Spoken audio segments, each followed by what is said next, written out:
Another exclusive one on the channel. And when people have asked this week, who you're having on, and I go through all the names of the different Liverpool characters, and I say the word showers, people's eyes go big and they're like, wow, Michael Showers was the original guy out of Toxteth.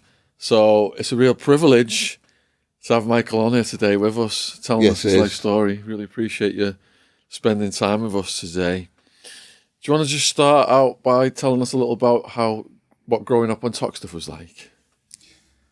Well, there was no Toxteth in my day. It was L8 or Southend. L8 was the postcode, yeah. And they only used that during the riots to try and make out that it was in a bigger area than it actually was. I enjoyed my childhood. I was one of 11 children. Lived in Thackeray Street, 21 Thackeray Street. I was born just off Upper Warwick Street and Upper Hill Street. Racism it's bad now, but I mean, then it was diabolical. I mean, you go to the shops, you got brown paint and brown coats, and a woman up the street from us, she had a black dog, and of course she called it. And then every time we passed, she'd come out and say, "Come on, as we were walking past.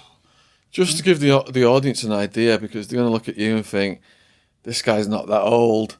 But he's 75, so we're going back to what years, what decade is this? The 50s and 60s. 50s, post-war. Yeah.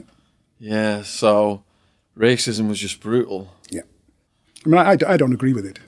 To me, it's an insulting word, and how you can help to, or hope to legitimize it. To me, it'd be like a Jew wearing a swastika. Well, I was always told that it could be, so for any race, basically it means an ignorant person. Yeah, and it's horrendous. From what we saw in Arizona, the cops out there, if you're black or Mexican, they're just not going to ask any questions, you know. It's the same here. You're going to get a beat down or maybe even get killed. Yeah, same here. Yeah. Okay, so growing up in Toxteth then, how did you get involved in crime? I was actually I was 15 when I was first stopped by the police on the corner of my own street. A group of us stand there, and they wanted to know my name. I asked them what they wanted to know my name for. And they said, "No, you've got to give it." I said, "Well, I haven't got to give it because I've done nothing wrong." Yeah. I ended up getting arrested for, was it disturbing the Queen's Highway? And of course got a 10 shilling fine.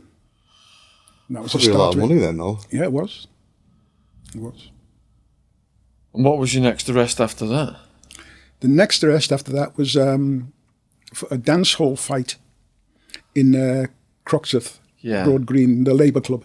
Yeah. Alan Gale, Howard Gale's brother, he moved to Stallisfield Avenue in Norris Green from L8. Yeah. And he said, there's a dance up there, they're having a Sunday, you should see the girls. Of course, that was all we needed. Yeah.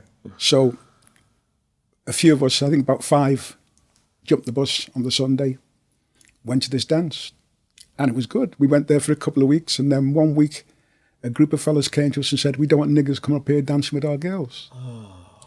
So we just left it, and then the next week, 20 of us went. Yeah. Instead of the normal 5. A fight broke out, and in the general melee, one guy got a 2-stitch stab wound. I was one of 5 who was arrested for it.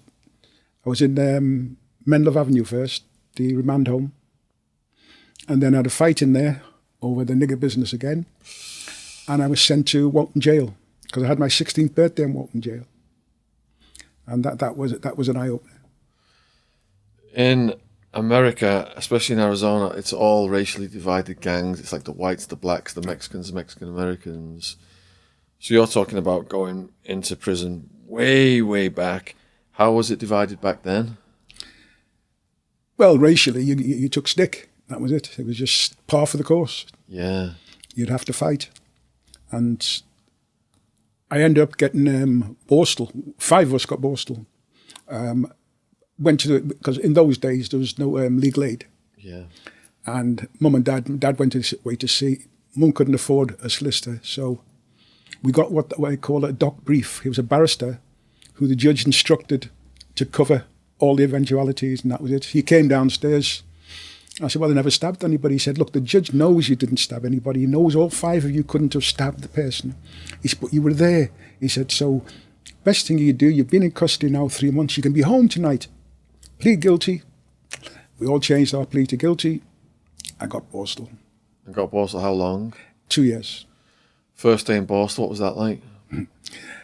In the actual Borstal, we got there in the afternoon because you go from Walton, then you used to go to the allocation centre, which was Wilmot Scrubs. And I went from the Scrubs to Everthorpe Borstal.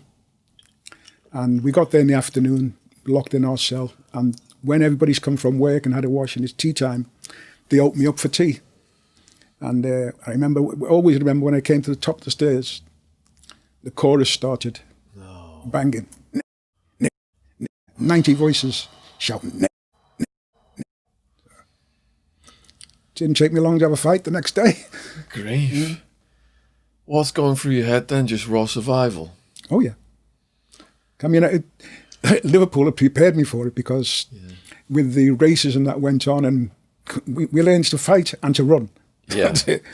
I could do both. And that was it. Do you think then in a situation like that, you've got to make an example, you've got to stand up, show heart, otherwise they're just going to all be like coming. Oh, yeah. Once you're showing yourself to be weak, you're in trouble. Yeah. And the guards, were they equally discriminating against you as well as the prisoners? Oh, yeah. They would do all the usual nigger jokes. Because I remember once I got shipped out of that Borstal and I went to Reading, which was a punishment Borstal. And I remember when I walked in, one of the guards just came, he punched me in the face. And he said, there's only one thing I hate worse than a Scouse, and that's a... So that was my introduction to the place. Bloody hell. Yeah. I never thought, well, I wouldn't know, obviously, because I'm not black, but I never really thought it was that bad in this country. I've seen it with my own eyes in America, but I never thought it was, you know. Well, it's been horrendous, hasn't it? There's been lynchings and murders and all kinds over the years. And I don't think I've ever spoke to anyone who's been in prison that long ago, so I'm kind of fascinated about things like, what did they feed you back then? Was it just like the slopping out style system? Well, then obviously there was no toilet in the cells. No toilets. And of course, with me being so young, I was in a cell by myself. Yeah. It was a 4-cell, but I was in it by myself.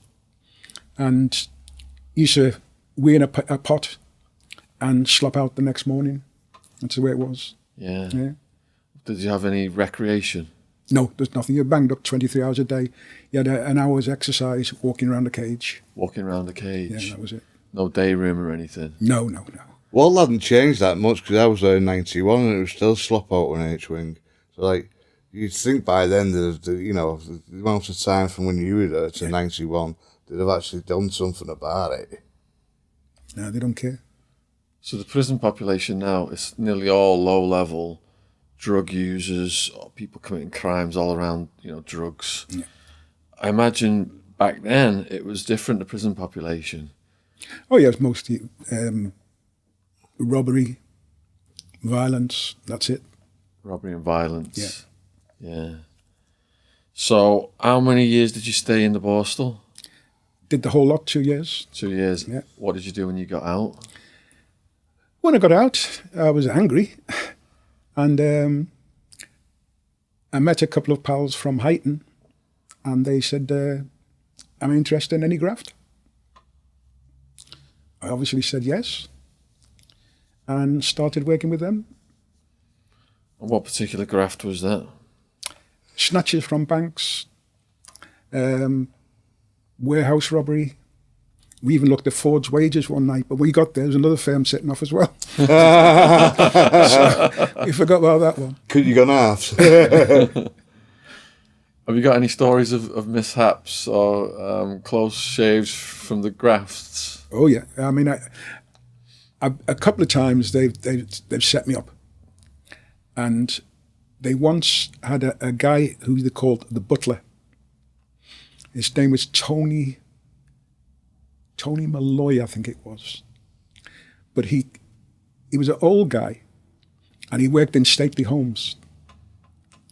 And somehow, I found out afterwards the police had put him onto it. He came to me and said he was doing a dinner which the Queen was going to be at. And the house that he worked at, they'd taken all their jewellery out the safe for that weekend to wear when the Queen came. So we went up, had a look at it, kitted ourselves out. But good enough, one of the guys with us fell and he was climbing the drain pipe and crashed through a greenhouse. So we all had to go. We ran out, because I remember I ran into a cow. It was pitch black, and I'm just running and splat. Big cow.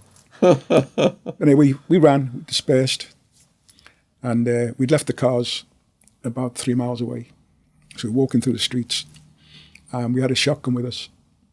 So I said, well, there's no good walking around the streets with this. We'll came by a pub, a big tree. So dug a little hole, buried it under the tree, intending to come back for it. We made it to the car, and I remember I'd hired a Mini. Yeah, I'd hired a Mini. And I was driving along, and we saw a big police Range Rover behind us. But he dropped back, and that was it. That was the end of it. Next thing you know, we come up to what we thought was a crash. A furniture wagon and a lorry across the road. And then it was, Michael Showers, get out of the car with your hands up. We are armed police. Wow. So, obviously, got on the floor. We're taken to Guildford. That's where I'm based. Yeah. We were taken to Guildford headquarters. And we were interviewed by the flying squad, Birmingham police, Liverpool police, all of them. And after 2 days, we were released. They knew about the job, but there's nothing they could do because there's nothing to connect us with the thing. It's lucky you had the hindsight to get rid of the gun too, because that would have got you all in shit, wouldn't it? Oh yeah, we've all been finished. Yeah. I'm probably shot. So You say that not even jokingly though. Oh, yeah. I mean, if you were brandished that, even come out with it, probably would have shot you. Yeah, and it's legitimate. That's it. what was your next job then after that? After that, we did a few snatches on banks and things like that. People depositing money. And we decided to go to Scotland, a sorting office in Scotland. Went up there. Well, I didn't go up because with me being black, stuck out. Mm. So I trusted them. They sort the work out, sort everything out. On the day, I went up there, or on the morning, because it was like Sunday night morning, Monday morning, early hours. Went in, tied 4 people up. Came away with about 100 grand. Oh. So we knew what we were looking at. That was worth a lot more back then. Oh, yeah. Yeah. I'm curious as to what kind of preparation goes into doing a bank job, and what, equipment you have, or outfits and stuff, balaclavas and stuff. Well, I used to have, what's called all black boiler suit, boots, and a full balaclava with no eyes in, so they couldn't see what colour it was. And that was it. How did you see? Could see, it's like... Like a pair of tights you can actually see through, but you can't see. But it was like more a woolen balaclava. Yeah. With lots of little holes in it, could see. Do you have a meeting beforehand and each person's got a designated role?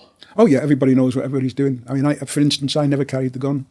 We had one person who took the gun because he'd know when to use it and when not to use it, things like that. Safe cracker and all that. Yeah. It's like Mr. Pink and Mr. Black type of thing, isn't it? What are all the different roles then? So you got the gunman, safe cracker, Driver, getaway driver, anything else? Well, as I say, everybody sort of took part in, especially when you had tie up on the floor, bind the legs and the arms, bind the mouth, that's it. Did you get any have-a-go heroes on those jobs? We had one on a post office, but the gunman just let one go in the air and they stopped dead. That was it. You wouldn't have to worry about people getting on the phones because there probably was no phones, was No, there? no. What was the camera situation back then? A handful of cameras in the whole city. Really? Yeah. Wow. So you're getting away with these jobs. What you blowing your money on? Wine, women and song. Is that domestic or overseas or both? Both. Where were some of your favourite places to go? Paris. Paris. Loved Paris. Yeah. Loved Paris. French women. Yeah. What's your favourite tipple, by the way? Or what? I like Chablis and I like oh golly. It'll come to me. That's okay. Now, how often were you doing them? Like, are you blowing the money right away and just bang onto another one, or are you being a bit more sensible and spacing them out? No, I mean, you couldn't sort of throw the money away that fast. And it's a matter of sometimes a couple of months before you look at something else. Yeah. 100,000, then it's probably like a million now, isn't it? Gotta be, hasn't it? Yeah. When did your luck run out? Well, my luck never ran out, actually. It never ran out. It never ran out. They had to fit me up for it to run out. Really? Yeah. I mean, it got to the point where we're getting them sitting outside my house openly, the detectives, the crime squad. And when I moved, giving them a cup of coffee. When I moved, they move. Yeah. When I stopped, they'd stop. Yeah. Just blatant. So in the end, I said, well, I'll give it a miss. I'll go to Nigeria, to my dad's country. I'll go there for a bit, which I did. While I was there, I bumped into a seaman who was coming to Liverpool, and he said to me, he takes Igbo, or weed, as they call it, that's what they call it, Igbo. He was, take weed to Liverpool, do when anybody would buy it? I said, yeah, no problem. Asked, tell me when your ship arrives, and I'll get somebody to come down. Did that. All went well, and I thought to myself, well, why is he taking it when I could be sending it? So I started sending it. Open a new door for yourself. Approximately what year was that? 1977, 78. 77, 78. So you were one of probably the first people bringing it in like that. When was Howard Marks? When was he doing his thing, do you know? I don't know. It's a bit later than you, was it? I think so. Yeah. And you get in small amounts at first and it's building up into big amounts. Well, the first one I did 100 weight. And it was what then? It was £300 a pound. Yeah. So that was no problem. Paid the people who got it off. Everybody's happy. Yeah. Next time, did 250. Worked up to a ton. Wow. Yeah. So how many people have you got working for you at the peak of it there? Well, let's see, there was 2 sales, 2 docks.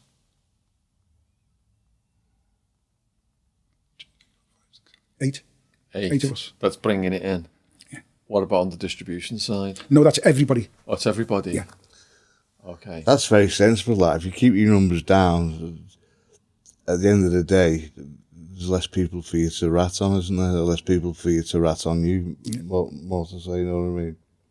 People always told me, you should keep your business enterprise for no more than 100 people. Which I thought, that's daft, that. The more people you got in, the more you can get rid of. But it's not, because it's the more people can get you in fucking trouble. Oh yeah, it only takes someone to get caught with something, and that's it. Yeah. Did you keep going with the weed, or did you see that coke had a higher profit margin? Believe it or not, I've never actually done powder. Okay. I've never done powder. Right. And I could have done powder because they were asking me in London, because I worked with 2 of the train robbers. Yeah. Because when I was in jail, I met the train robbers, Eddie Richardson, some of the Craze. And when it came out, I associated with them. Yeah. And a lot of them used to do weed. So I used to go up there, get the weed, 2 weeks later, take the money down. And people were asking me, listen, we've got the brown, do you want the brown? I said, well, I don't know anybody who's on it. I don't know anybody who buys it. And we didn't. We didn't, because the notice was on Granby Street on the wall then. This is Toxteth, not Croxteth. Strictly ganja. No powders. It was a big notice. You know when you say weed, is it like solid form or was it like sort of centimiglia? Well, you both. Both. Yeah. I've always liked Rocky. Yeah. Rocky still sells well. Yeah. The first weed we used to get was in Toxteth, wasn't it? Yeah, What was that place that we went to? Coconut Grove. Is that what it was called? Oh, yeah. Roy Stevens' place. Yeah. Yeah. So what was it like? Could you just give us a bit of a description of meeting the Craze and the Richardsons and what that was like? Well, they were all decent enough people. They very trustworthy. Didn't like screws. There was no two ways about it. You could trust them. The train robbers, as I say, I knew them all well. Ronnie Bender, he was with the, what's her names? The Craze. Roy Shaw. Just interviewed his son. This morning, yeah, Gary Shaw. Yeah. Yeah, good people. Good people. So was this then on the sentence, you met those guys on the sentence that you got set up for? Or is this a different No, sentence? this is earlier. Oh, earlier. Yeah, this is earlier. Okay. And as I say, I continued in a relationship with them for a good 20 years. Yeah. How many sentences have you done? Ooh, 1, 2, 3, 4. 4? Yeah. And what was the longest one, more serious charges? The 20. 20? Yeah. So what did they get you for on that one? That was the fabrication of the custom officers for heroin. They invented a heroin deal. Yeah, what they did, they had a system called the CI, Confidential Informant. Yeah. And what they were doing, they were getting Pakistani drug smugglers to use their own heroin to send to England. And then they'd phone people to come and get it. And of course, once the people came, the customs get them. And at the time, I was working in as the deputy head of unit in the immigration. And I had a client who came and he wanted entry clearance for his new wife. He'd just married a wife in Pakistan. And he came to me because I got his uncle his British passport from Bradford. He came to me about 3 times at the office. But what I didn't know is that the customs were following him because they'd done a controlled delivery that he was going to collect. And so, of course, when they arrested him, about 3 weeks later, they said, we've been following you here, we followed you there, we followed you to the immigration unit in Liverpool. What did you go there for? And he told them, he went to see a man called Mikhail, the Muslim version of Michael Mikhail. He was going to get entry clearance for my wife to come to Britain. Tape goes off. 5 hours later, the tape comes back on again. I now wish to tell you the truth. I was going to give the 2 kilos I bought to the man called Michael. He was going to sell it for my uncle. Fucking hell. And that was his evidence. What year was that one? 1991. What did he get out of that? He got a single-figure sentence. So that was your cover job then, was working in immigration? So how long are you fighting that case? I'm still fighting it because Still fighting it? Still fighting it. It was actually classified by the CCRC as a miscarriage of justice in 2017. And 2 custom officers from my case were convicted and sentenced at Liverpool Crown Court. They were tried at Leeds, convicted, and sentenced at Liverpool. And I went to the sentencing and I was fuming because the judge was saying he didn't want to do anything to upset their pensions and things like that. And they got 6 months suspended sentence each. What about you? For sale of heroin. Fucking hellfire. Because some of the people, there was about 8 cases that went up to the appeal court. And mine was the only one that didn't get through. How did it feel getting sentenced to 20? I suppose I stayed sane by rationalising of all the things I'd got away with. Karma. Yeah. Were you in shock at first? Oh, obviously, yeah. Well, for getting 20 for something that you got fit up for, it must take out. I mean, you can understand if you'd actually done the crime and you got the 20 for it, but to actually get fit up for it and do 20, it's just a total. Because if I'd have been doing heroin, I would have been a multi-millionaire. It's a mistrust of character. That's terrible, that. And it's the stigmatism as well, and isn't it? The character Well, this assassination. is it. They could have caught me with weed. They didn't. They could have caught me for blags. They didn't. So when they actually fabricated, they make sure it was something that was heinous, right? And something that the public would give me no support for. There's no really time on weed, is there? Well, there is time, obviously, Yeah. but it's not the same amount of time they can give you for, like, Charlie and heroin. Well, the maximum on weed is 14. Yeah. Life is the maximum on powder. Should be legalised completely. It's ridiculous. So, sentence to 20, shock. You're telling yourself, right, I've done a lot of bad things in my life. Perhaps this is balancing it out. How are you adjusting psychologically in the weeks following your sentencing? It was made worse by the fact that my mother was killed the night after I was arrested. Jesus. By a stolen car. Holy shit. And they didn't let me go to my mother's funeral. Oh my God. Because when I met Reggie Craze, Yeah. he said, fuck me, scarce, he said, you got your mother's fucking funeral either. At least let us go to our mother's funeral. Yeah. That's low, isn't it? Yeah. And when I was that sentence, my mother, I lost a son, I lost 2 sisters, and that one sentence. Jesus. But they let the Craze go to their mother's funeral, but Yeah. they wouldn't let you go to yours. That is so wrong. Sorry to hear about your losses, but I can't justify that. I don't. It's more racism, isn't it? No, yeah. It's not like you're going to run from there, is it? No. You know what I mean?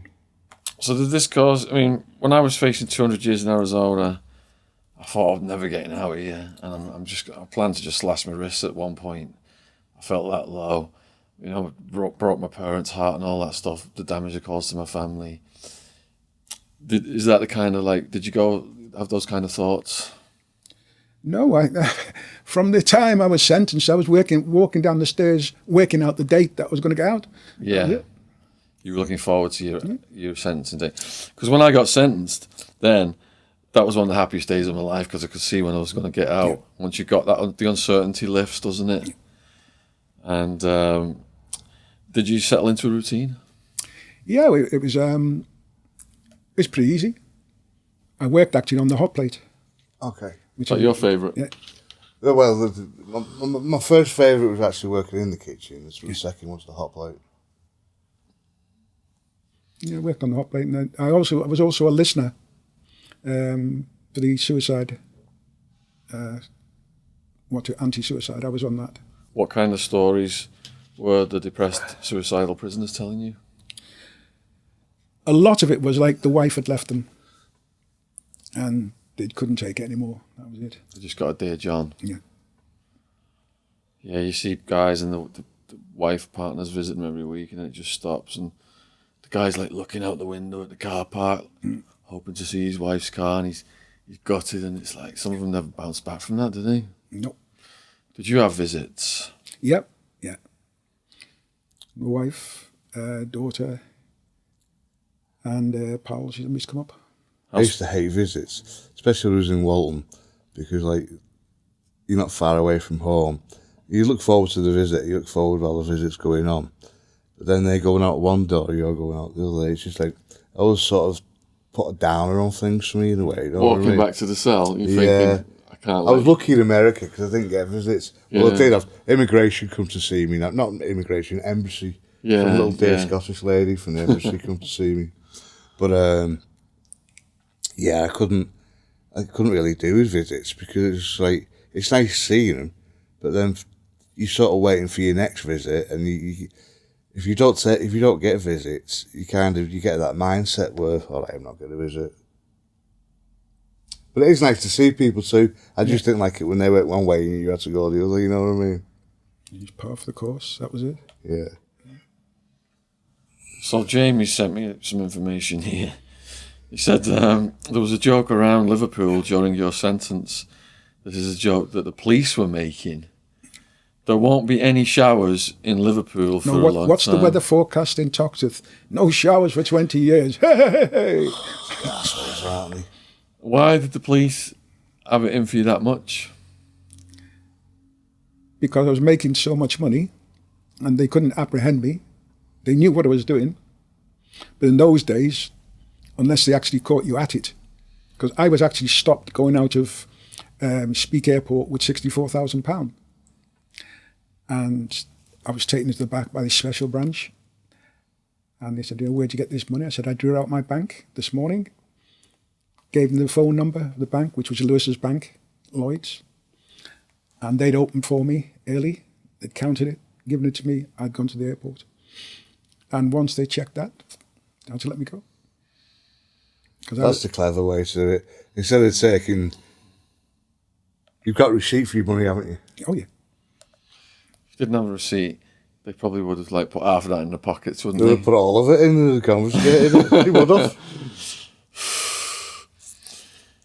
So, Jamie describes your brother Delroy as the most interesting man he's ever met in his life. Delroy also had some big sentences for crime. So do you want to tell us and the viewers a bit about your brother?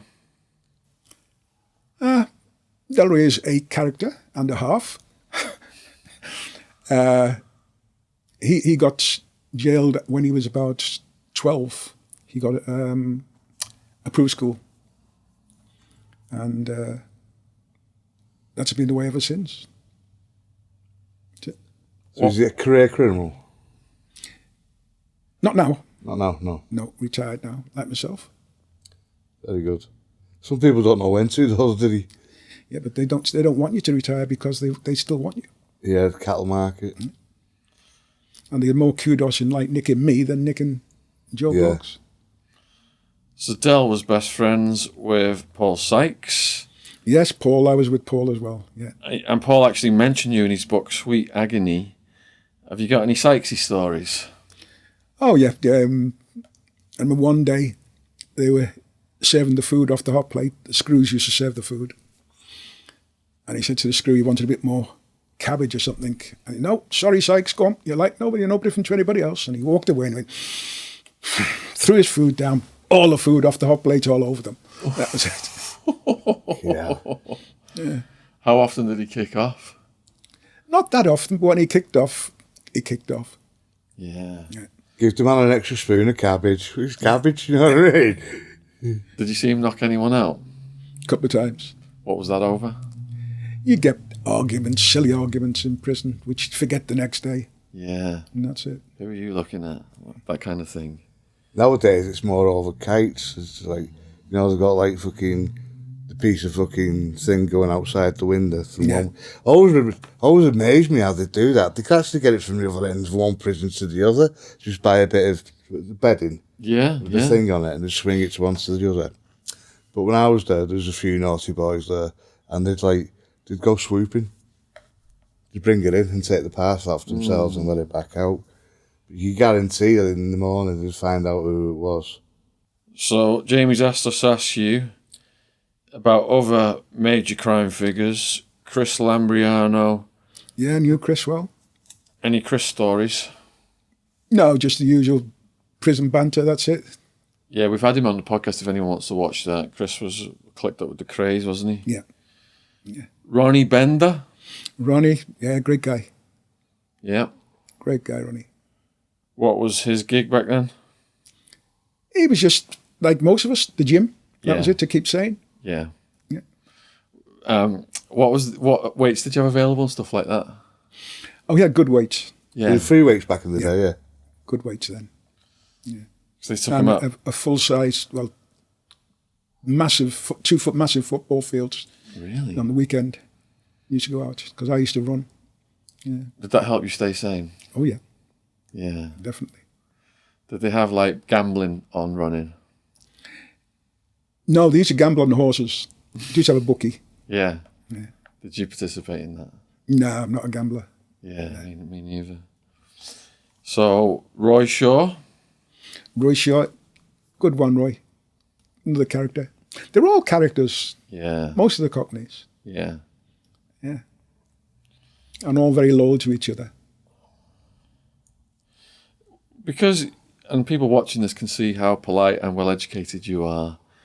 In prison, did you utilize that as a form of currency? For example, I've got this degree, when I walked up to the gang members, after a year I've been in there, and I got moved up to a maximum security one, and I'm walking up to the gang members, doing the prison walk, hoping they're going to accept me. And then I go back to my cell after I spoke to them, and the head of the gang brings all his legal paperwork. He's like, yeah, I wanted to read my case. Did you do anything like that? I'd helped with a few, actually. And letters, because a lot of people couldn't actually write. Yeah, about a third of them couldn't read and write where I was housed in Arizona. I did a lot of that in Arizona. Young lads who didn't know what the letters were saying. And the worst of it is, it's like, you pretend to know what they're saying, and it was only for one. It'd be laughable, it was so sad, and he's reading it. And I said, "Do you get a good letter?" Then, "Oh yeah, I always get good letters." But it was upside down. I said, "I'm not being funny, I'm not being, disrespectful. Do you want me to read it for you?" "Oh, will you? I feel like a dickhead asking people." I said, "No." I had the whole stack, and I read them all, and I got to, 3 courses way through, and his girl was there joining him. Oh. And I thought, oh, fuck. So I waited. I didn't mention that, I skipped it. And 3 weeks, another letter 3 weeks after that. Very sorry about that. I went off the rails and it won't happen again. So I didn't even mention it. Yeah. Maybe, because he could have done something stupid. Maybe it wasn't up to me not to tell him, but I don't really think that he was in that right state of mind, because he was on psych meds as well. Yeah. I don't think he was in that state of mind to actually take it, you know what I mean? Yeah. I thought that was kind of him in a way. I mean, other people say, "Oh, you should have just told him, let him, tell him the truth." But, I mean, what's the point? In 3 weeks later, the girl wants to be back with him. Yeah, I mean, he might not have been there. Then 3 weeks, he might have done something stupid. you shielded him from it then, didn't Yeah. you? Yeah. So, where did you educate yourself? In school or in prison? No, school just was educating us for factory fodder. Yeah. That's it. I did GCSEs, or GCs, in Borstal, and that was it. And I did English language, English literature, A-level English literature, A-level maths, and O-level maths, and history. Where did you learn to play chess? I learned to play chess in prison. Yeah. Yeah, I heard that you enjoyed chess and classical music. I do indeed. I was the same. I'd be playing my chess and listening to some of Vivaldi, Beethoven. Yeah. Yeah. Oh, Beethoven's the master. Yeah, definitely. I'm not being funny, but you sound probably the poshest scouser I know. That my father's fault, because he used to say, "You want to be as good as the white man, you have to be twice better." And he said, "When you speak, it's not yeah, it's yes. Not gimme, give it to me." You're very eloquent, yeah. Yeah, he used to be quite strict, and my mum as well, about speaking. Do you think people find you so fascinating because of that contrast? People are watching now and seeing what a gentleman you are, but then there's quotes from you, some things that you've said in the past, such as, "Some people go to work on a 9 to 5. In my job, I carried a gun and a balaclava."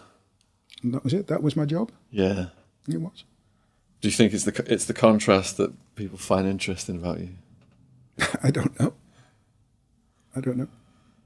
Delroy said to Jamie Boyle, "I'm not your average darkie from Toxteth. I hope you don't mind me saying, Michael, that you're not your average criminal because your interests are playing chess and listening to classical. Michael, in 1991, you were involved in Operation Rain Man. What was that one about?" That was the fabrication. That was the heroin fabrication. Yes. Okay. That was the controlled delivery people. Yeah. Yeah. Is Delroy your younger brother? He's the youngest of 11, yeah. And is it how many brothers and sisters then? 11, right? There's 6 boys, 5 girls. 6 boys, 5 girls. Wow. So I was at Liverpool University in the 80s, and See, there you're on right times. it's what? Right times. Yeah, that's what I'm going to now. Can you tell us all about the Toxic Riots? Well, we all know how they started. How did they start? Because we've got a lot of American viewers who are not familiar. They started with a youth called Leroy Cooper, who was riding a motorcycle, and the police thought that it was stolen and forced him to a halt and tried to arrest him. A couple of young boys were standing on the corner, didn't like it, threw a few bricks, got him away. That was the start of the riot, because then the police piled in force and started just beating and nicking people. Was that day one? That was day one, yeah. So, of course, the word went out and everybody just congregated. Bricks, bottles, pavement, anything. How long did it last? Sporadic, about 2 weeks. 2 weeks. Yeah. Are you familiar with Stephen French, aka the Devil? I am indeed. Do you have any stories about him? Because we've had him on. No. I mean, I know him, but I don't know him that well. Yeah. Yeah. What was Toxteth's life in the aftermath of the riots? It was the best feeling I'd ever had in L8, because there was so much unity and people were very, very political. And people who hadn't spoken for years came together. And I don't know if it was the fighting together that did it, but the unity was something to be seen. But in your days, I mean, I would imagine with it, everyone knows one another.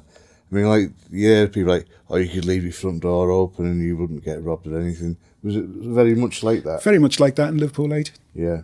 Very, very close-knit community, black and white. Big houses and And a lot of big them, families. a lot of them were let off, were rented. Yeah. You get 3 or 4 families in one house on like Canning Street and Faulkner Street. Yeah. I know Faulkner Street, I mean, you'd have different sort of generations of people living in the same house, you know what I mean? You'd have like granddad living at the first floor, and then you'd have such and such and such and such. We used to go a lot of the some of the student parties around there, the big huge houses, weren't they? Yeah, they were.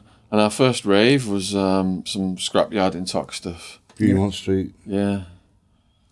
That was in the late 80s, wasn't it? Yeah. And then we started going to State and Quadrant Park. The Coconut Grove, though, it's like me and him, we used to walk in. We were literally must have been the only white people in there. I remember. And you go off. But do a little deal. You go off, do a little deal. I was stood on the stairs. I loved the whole feeling of it. A few old guys playing dominoes and someone just like playing on his banjo and stuff, and I'd go and get a rum and coke and a pint, and it's just like we were made to feel welcome, you know what I mean? Yeah. I mean, there were so many clubs in Liverpool 8. I mean, there's around 20 clubs in just within like a mile of each other. Wow. It was great. Did government policy change as a result of the Toxteth riots? Well, Thatcher, it's already been said that she wanted to bring Liverpool to its knees. And she pretty much did. She pretty much did. I mean... That was before the riots or after? That's after the riots. She just, like, made it worse? Yeah.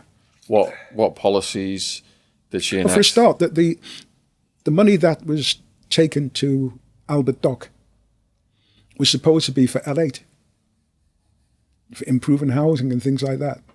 It went into the Albert Dock for tourism.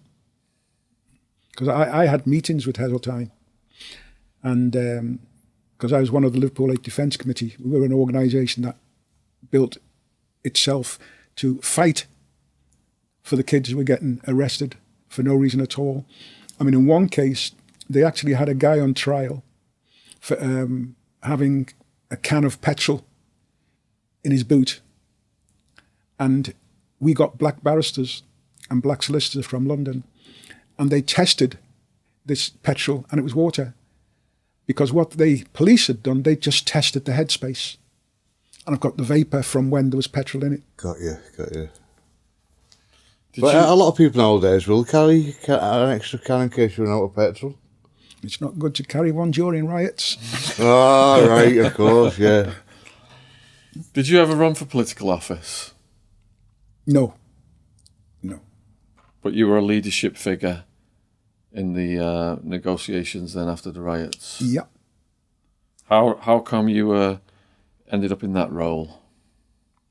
I ended up because when the riots happened, I was driving along Parliament Street and was stopped by a riot squad. And they called me all the black bastards going and all the rest, and trying to provoke me into doing something. And I said, that's it. The next day I went down to the Charles Wotton Centre where they were having all the meetings and got involved. They must have had black cops them days. Were they the same or were they? Well, a black policeman, to show that he's fair, he's going to be worse with me than a white policeman. Wow.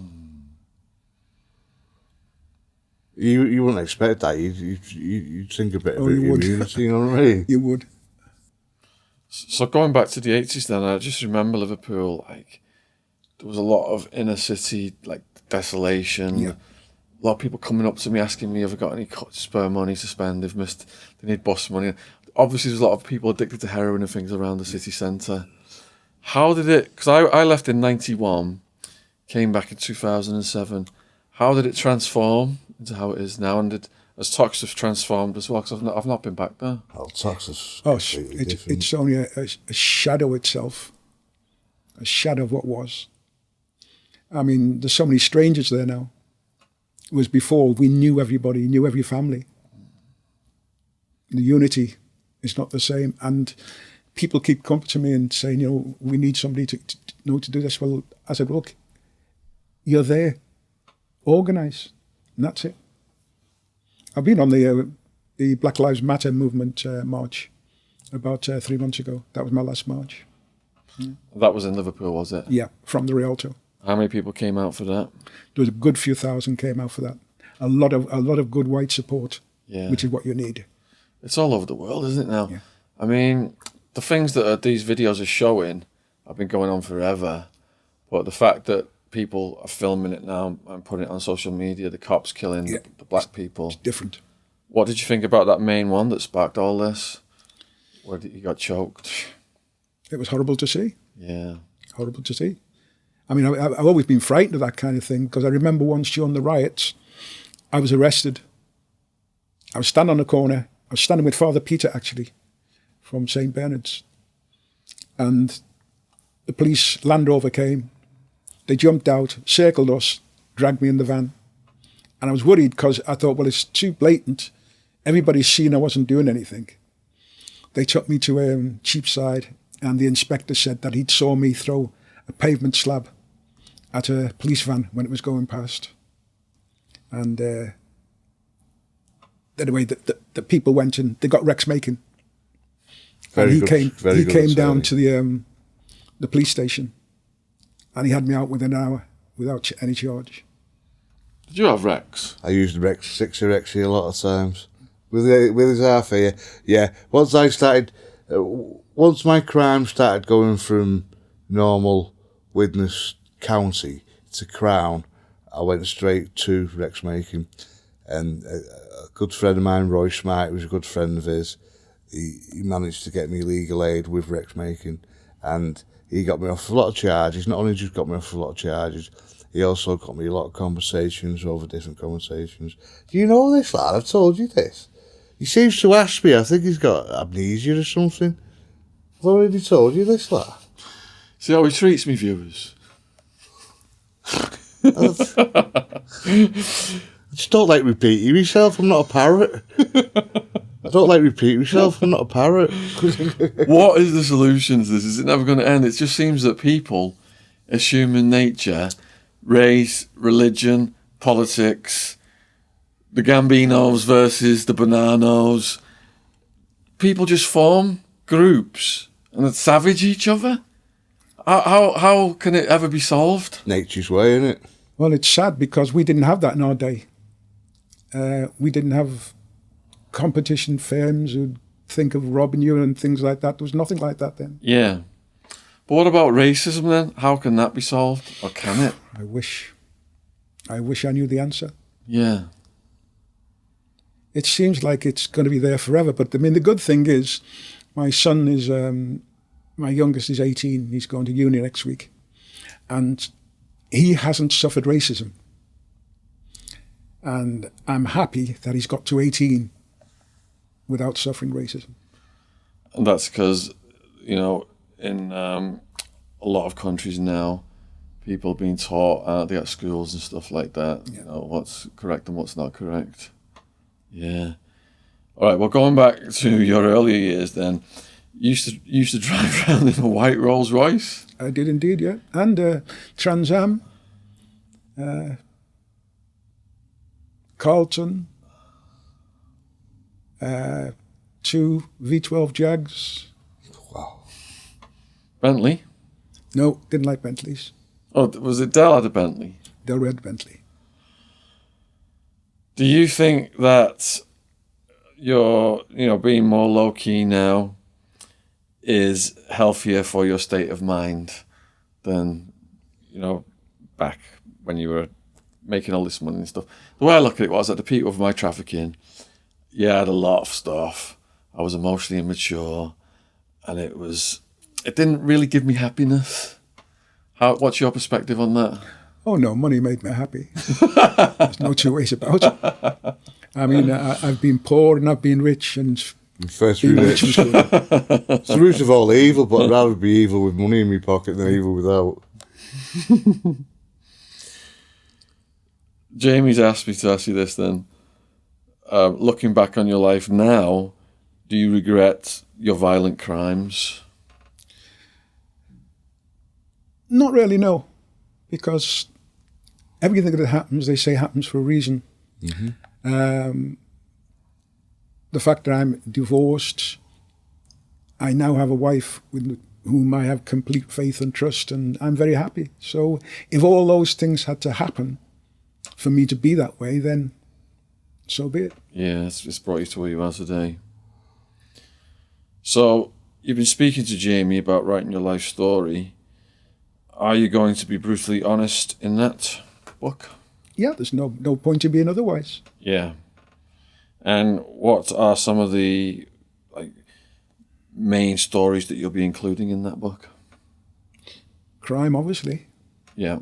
The roots of the importation, the riots, the politicians, because they were corrupt.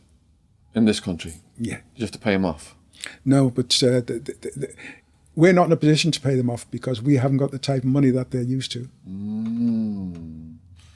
What about in the source country? Is everyone getting paid off there? Yeah, that's not a problem. That's no problem. Not a problem. And what were the routes? Well, the routes was from Lagos to Liverpool. That's it. And from Ghana to Liverpool. So the sniffer dogs are trained to detect weed and coke. Did you take measures like wrapping it in certain ways and stuff?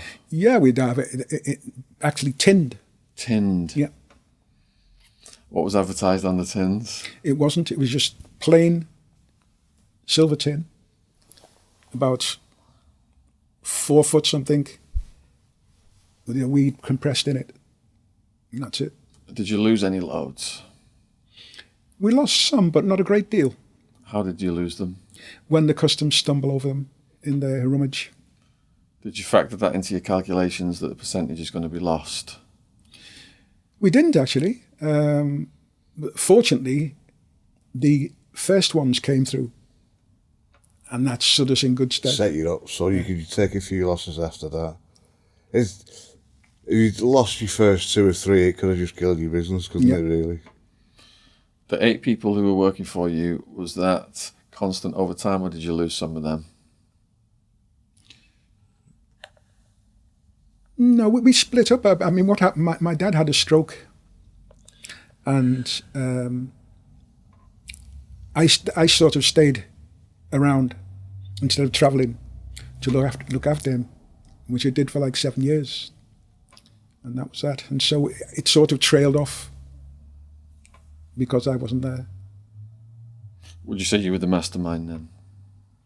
Not really. I was a mastermind for going out there, yes.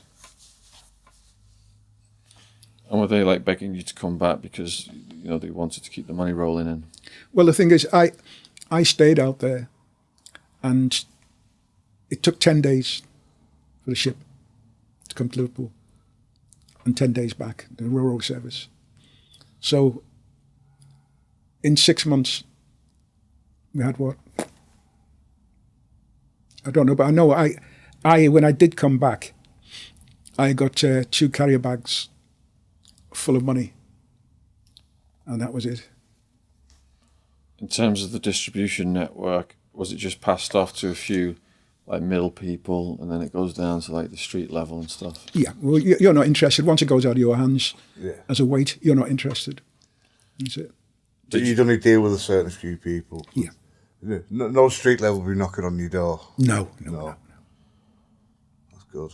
When you were distributing it, was it cash only, or was it given out on credit? No, we knew who we could give credit to. Because you get some people who they phone you up, say, listen, I've got money for 100 here, come and get it, please. And that's it. Were there situations when stuff was given out on credit and it wasn't repaid? No, we're very fortunate. Very fortunate. Are people that shit scared? Well, no, because you don't bite the hand that feeds you. Yeah. And it's simple. And you're giving credit to people that are known. It's just not like someone that... Yeah. I've got a friend who's got a friend and he's supposed to be very... You know, it's none of that crap, is it? Yeah. So Escobar over the years changed his methods every so many months. Did you just maintain the same method that you've described? We maintained the same method, but we also put things in like... you had Guinness kegs used to come from Nigeria and open them, fill them, weld them. That was it. You're not going to spell it through a Guinness, are you? Yeah. And how serious a drug was weed considered back then? Was this at the peak of the war on drugs where, like, I think it was Reagan and Nancy were doing all that stuff. Just say no. And they said that if you're buying drugs, you're financing narco-terrorism. Yeah. Well, the thing is, one of the people who made drugs so popular were the customs with their lies. Yeah. Because they'd catch, say, 100 weight, and they'd say it was worth $1 million and things like that, and it wasn't. And people for fool, I'll have a bit of that. And that was it. They still do it now. Street value, such and such. You say, I don't know where you're all buying it from. You're getting ripped off, though, like, you know what I mean? It's how they get the promotions, isn't it? And you saw George H.W. Bush posing next to all these huge shipments of cocaine. But he was running the drugs in through the CIA, financing that war in Nicaragua. What are your thoughts on that? Well, I mean, the corruption for when they took Noriega, it's so blatant. I can't understand why it's not publicised more. It's only just really getting accepted by people now that they were running the drugs. Oh yeah, I mean, Oliver North. In his diaries, he said, we're picking up so much coke today, didn't he? He was on the ground. And there was one quote, someone said they were at a dinner that George H.W. Bush was at, and he bragged that, they said, how can you get away with bringing the drugs in while waging a war on drugs? And he said, it's so far removed from the public's perception of what they would accept as reality, they would never ever believe that was true. Yeah. So what's your take on the war on drugs and drug laws? I think the drug laws are quite silly. It's a war they cannot win because people will always want to enjoy themselves. And that's it. It's like, well, they tried prohibition during the 1920s in America, and look where that got them. Al Capone and machine guns. It made a lot of people rich. That's it. So what you're saying is, if they did legalise it, profit opportunities for criminals would evaporate. Much so. And that would eliminate a lot of the violence around Except the for world. those who are now bought fields in countries for the pharmaceutical. Pharmaceuticals. Yeah. Could you expand on that a little bit? Well, there's a lot of people now buying weed fields in Jamaica and Africa for pharmacology. That's it. For these CBD, is it, or TCB? THC and CBD. Because you got the kids that were they're having the seizures and stuff like that. And the oil's really... All these pharmaceuticals, they don't do anything for it, do they? Not a thing. But the cannabis oil fixes it. Yeah. Allegedly. We don't know that. There's no scientific proof for that. Well, Yeah, I have in proof America now it that, is. that my arthritis is practically non-existent because of it. Yeah, but like, for likes of glaucoma and serious things, people say it's the cure for everything. I don't think it might be a cure for certain things. Queen Victoria's doctor said it's the most medicinal planet on the face of the earth. Bush and Reagan in the 80s ordered the destruction of all research into medical marijuana to protect the pharmaceutical industries. Yeah. Normal. No. Don't you think the floodgate is open now, though? Because it's the American people who are voting at state level to decriminalise and legalise. I think it will be legitimised in America because now you've got white people who are involved in it. It will be legalised. A lot of the countries already are, like California. Yeah. I mean, okay, they do have actors as like the governors and all that, but they are. Arnold Schwarzenegger's legalised, hasn't he? What about this country? What will happen here with weed? It'll always be legal. If they legalise it, I mean, those who have the fields are going to make the money. Yeah. You're investing in fields. Yeah. Forever the shrewd businessman. So, for the people watching this then, are there any stories that we've left out that you'd like to say today to the viewers? Not really. I remember once we were Without incriminating yourself. coming back from a blag that hadn't come off. And there were 2 carloads of us. And just got to the outskirts of London. And a young fella come past in a car and cut in front. Had to slam the brakes on. Somebody said, "Let's have that can." Yeah. Rammed him, smashed his windows in with pickaxe handles, and all went away laughing our heads off. Yeah. Wow. It saves them for getting road rage, I suppose. Doesn't it? Anything you would like to say in conclusion to the people watching this video? No, I haven't seen any of your shows, but I shall be interested in seeing them. And do you have any final questions? Yeah, would you like to plug your book? What's coming out? Well, it's starting to get written in November, and it will be an expose. It'll be a must buy. Is Jamie coming up here to spend some time with you? Yes. Perhaps he's going to see you on the same journey. We've got to stay at the Adelphi. All right then, so hope you've enjoyed this podcast. Please let us know in the comments below. Huge thank you to all the new subscribers. Subscription logos in the bottom right hand corner of the screen. Huge thank you to people who donated. All those links are in the description box so we can film these podcasts in the studio with cameramen and sound engineers. And all the links to our socials and Wild Man's playlist. You've got over 100 videos now on YouTube. Hours and hours, endless Wild Man stories and madness. I also have new manufacturers for my t-shirts, so it'll be none of that £20 t-shirt, what that Evergreen are doing. They're ripping everyone off and they're not paying me what they should be paying me, so I've just sacked them. It'll come just after Christmas, and I've got new t-shirts coming out. They're going to be £15 and they're going to be better, thicker value.